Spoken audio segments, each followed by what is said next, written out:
যাওয়ার সিদ্ধান্তে যে অটল, তার কাছে নিঃস্বার্থ ভালোবাসাটাও একটা অভিনয়। যারা বেশি মিষ্টি মিষ্টি কথা বলে, পেছন থেকে ছুরিটা তারাই আগে মারে। প্রতিদিন অন্তত 1% হলেও নিজেকে উন্নত করবেন। বছর শেষে দেখবেন মোট 365% হয়েছে। যে কোনো সম্পর্কের পাসওয়ার্ড হলো বিশ্বাস। আজকাল মানুষের বেঁচে থাকাটাই অস্বাভাবিক, মরে যাওয়াটাই স্বাভাবিক। আজ হয়তো সময়টা খারাপ, কিন্তু সারা জীবন থাকবে না। তবে আজ যাদের চিনে নিলাম, তাদের সারা জীবন মনে থাকবে। অতিরিক্ত আপন হতে যাবেন, কষ্ট ছাড়া কিছুই পাবেন না। রব সবাইকে সবকিছু দেয় না। হয় কাউকে দিয়ে পরীক্ষায় ফেলেন, নয় কাউকে না দিয়ে ধৈর্যের পরীক্ষা নেন।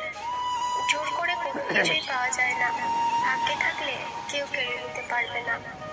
দেখতে সুন্দর অনেক